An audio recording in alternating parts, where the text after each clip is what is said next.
Now, I am not saying this without proof. I have put forth adequate proof about how the Election Commission is colluding with those in power to shape the elections. But I want to ask three questions first, which will make it very clear that the BJP is directing and using the Election Commission to damage India's democracy. The first question, why is it that the CJI was removed from the selection panel of the Election Commissioner? What motivation could there be to remove the CJI? Do we not believe in the CJI? Of course we believe in the CJI. Why is he not in that room?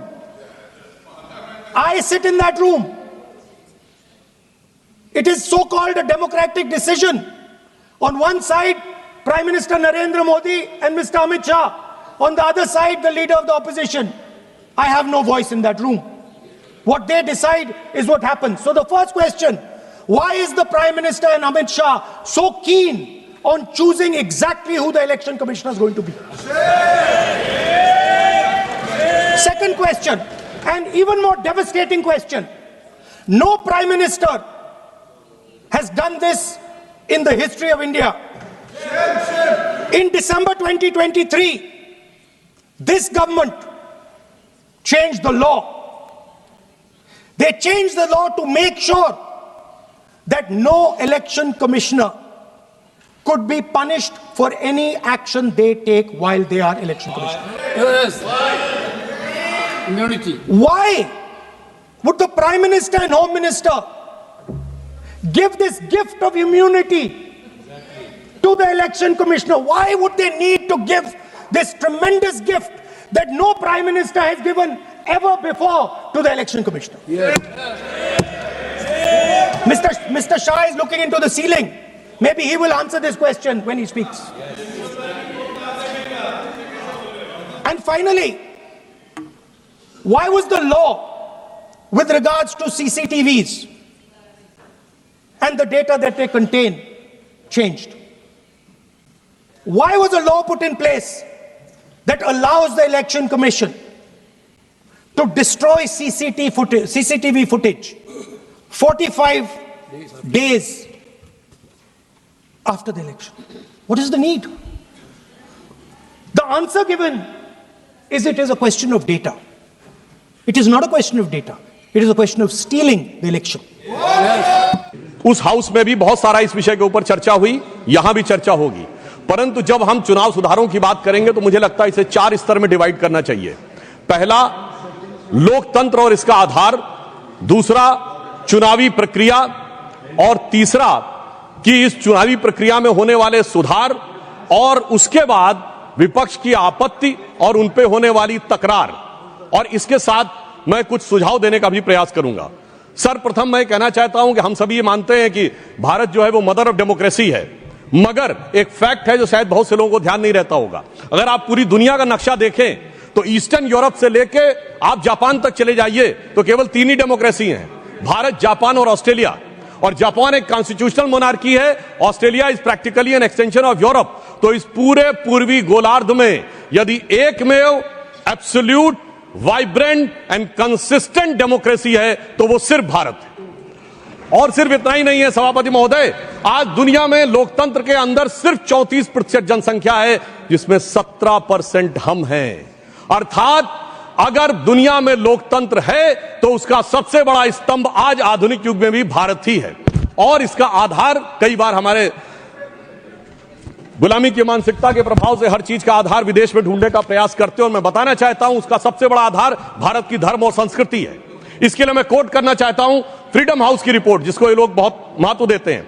Freedom house ने अपनी एक report जो 1999-2000 में उसने लिखी, जिसमें freedom house report about the annual survey of the political right and civil liberties 1999-2000 on page number 10 and 11, वो क्या लिखता, मैं कोट कर रहा हूं, 13 of the 63 countries with the poorest record in terms of political right and civil liberties are predominantly Christians.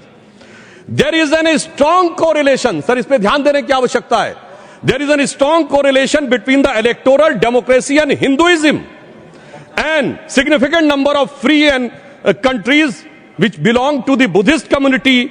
और आगे वो लिखता है sir, the Islamic world remains the most resistant to the spirit of democracy and civil rights. अर्थात आज भी दुनिया यह मानती है कि सबसे ज्यादा अगर है तो लोकतंत्र का आधार भारत में है, और इसके लिए कोई बाहर से विदेश से देखने की आवश्यकता नहीं है। बाबा साहब अंबेडकर को मैं कोट करना चाहता हूं। बाबा साहब अंबेडकर ने कहा, और कौन सी किताब जिसको ये लोग बहुत ध्यान देते हैं, annihilation of caste, page number 234 पे उन्होंने कहा, I am told that such religious principles as will be in the commencements of the liberty, equality and fraternity. It may not be necessary for you to look for foreign sources and that you can draw such principles from Upanishads. Sir ये ध्यान देने की आवश्यकता है। बाबा साहब अंबेडकर ने कहा कि समानता, बंधुता और स्वतंत्रता के सिद्धांत के लिए पश्चिम में देखने की आवश्यकता नहीं है, वो उपनिषदों में दिखाई पड़ेगा। मगर क्या बताएं सभापति महोदय, आज भी हमारे कुछ नेता जाके लंदन में खड़े होकर गुहार लगाते हैं कि भारत में डेमोक्रेसी को बचाना है। तो उनके लिए मैं एक लाइन कहना चाहूंगा कि अभी साज दिल में तराने बहुत हैं, अभी जिंदगी के फसाने बहुत हैं, डरे गैर पर भीख मांगो न फन की, जब अपने ही घर में खजाने बहुत हैं। अब मैं आगे की बात कहना चाहता हूं। देखिए, चुनावी प्रक्रिया स्वतंत्रता के बाद शुरू हुई और इसमें बहुत सारी चीजों की उस समय समस्या रही होगी। मैंने आदरणीय आडवाणी जी ने एक बार हम लोगों को बताया था कि कैसी कैसी समस्याएं आती थी। उस जमाने में लोग इलेक्टोरल रोल बनाने के लिए जाते थे और महिलाओं का नाम पूछते थे तो डांट पड़ जाती थी, क्योंकि उस समय के समाज में माना नहीं आता था कि किसी घर की महिला का नाम पूछा जाए। परंतु मैं बताना चाहता हूं सर, चुनावी प्रक्रिया पे सबसे पहली समस्या स्वतंत्र भारत में कहां आई? भारत के इतिहास की पहली इलेक्शन पिटीशन, चुनावी धांधली के विरुद्ध पिटीशन कब दाखिल हुई? 21 अप्रैल 1952। किसने दाखिल की? भारत के लॉ मिनिस्टर रहे बाबा साहब अंबेडकर। और उनके उस पिटीशन को मैं कोट करना चाहता हूं। उसके पैरा 12 में उन्होंने लिखा, the petitioner says that the aforesaid large number of double votes, 74,333 being void, has been a result of corrupt practice and undue influence on the part of the respondent number 1 and 2. Sir, बाबा साहब अंबेडकर को 74,333 vote cancel करके 14,000 vote से हारा हुआ declare कर दिया गया। मगर सभापति महोदय, ये तो थी प्रक्रिया। अब इस पे प्रतिक्रिया देखिए। तत्कालीन प्रधानमंत्री जवाहरलाल नेहरू जी की प्रतिक्रिया है। 16 जनवरी 1952 वो लखनऊ से एडविना माउंटबेटन को लेटर लिखते हैं, और क्या लिखते हैं कि our success in the Bombay city and the Bombay province has been greater than expected. और सर आगे वो लिखते हैं, अंबेडकर हैज बीन ड्रॉप्ड। बड़ी प्रसन्नता उनको होती है कि डॉक्टर अंबेडकर चुनाव हार गए हैं। और इसके बाद वो क्या लिखते हैं कि socialist have joined hand with Ambedkar so they lost their repute. But आगे सर वो बात लिखते, बहुत ध्यान देने की जरूरत है। वो लिखते हैं, Ambedkar has joined hand with Hindu communalist. ये चाचा जी की जबानी है ये कहानी कि डॉक्टर बाबा साहब अंबेडकर, इनके अनुसार हम लोगों की तरफ से, और इसका सोर्स है selected works of Jawaharlal Nehru series 2 volume 17 page number 37।